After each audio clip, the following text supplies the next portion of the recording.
Hello and welcome into my second GodForge video. Today looking at the top 5 imprints with my thoughts, my rankings, and just some review of these imprints here. Now this is my opinion, so please, if this is something that you don't agree with, that is perfectly fine. There's nothing wrong with that.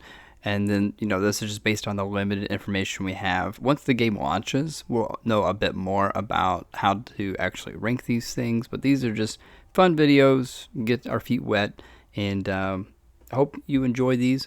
So looking at just the imprints today, I just did top 5 because if we did all of them, we'd be here all night. So I'm just going to do top 5 here today, quick little video. I'm going to try to crank out at least one video per day for a while and see if I can do that. Hopefully don't burn myself out there.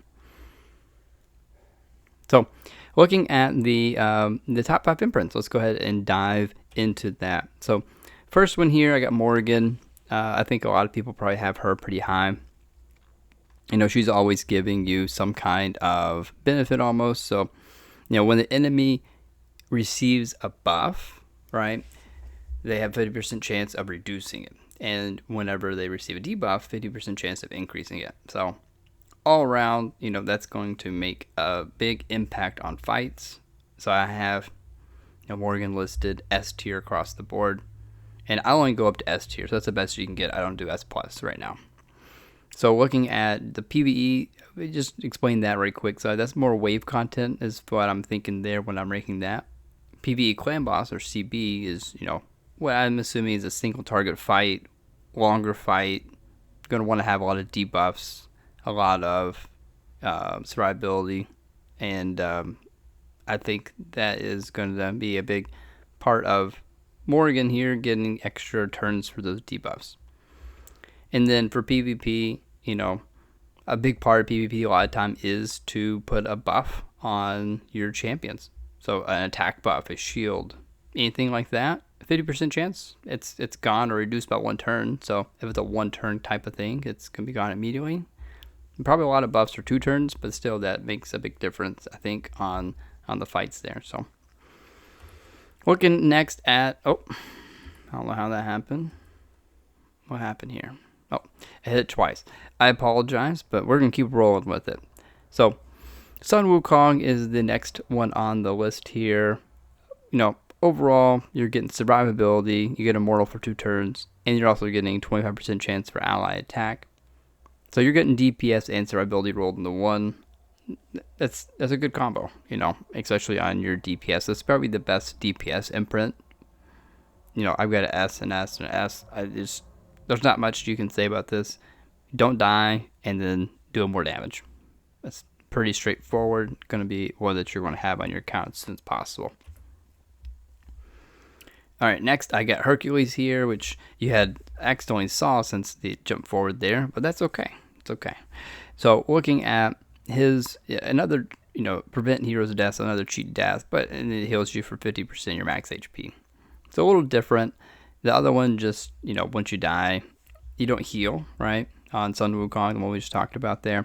But this one heals you. So that can make a big difference, I think. So I've got this one as an A, and an S. Didn't feel right putting S's across the board on this because it does not have the joint attack. Although you can make an argument it's still really good, right? So this is also going to be one that you're going to have early on and going to help you with a lot of content, I believe. Alrighty, next is Tlaloc here. This one just gives you per chance, 25% chance, extra damage.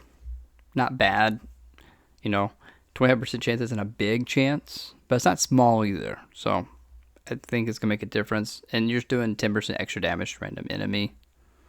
So I got an A and an S and an A. The reason I did S on Clan Boss, single target fight, that 10% can only go somewhere. And that's where it's going to go, to the Clan Boss. So I think that is, free damage. And that's great. So that's why I have her, or this imprint ranked there. And then the last thing here is Pangu. Number 5, Pangu. I have him here. I think he's going to give you the ability to turn some fights around in PvE and PvP.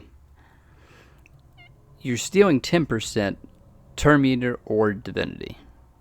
Now it's a steal, so you're not depleting, you're taking. So it's a 20% swing, and you can kind of dictate if that hero is going to have more enter speed. So you can kind of control that part.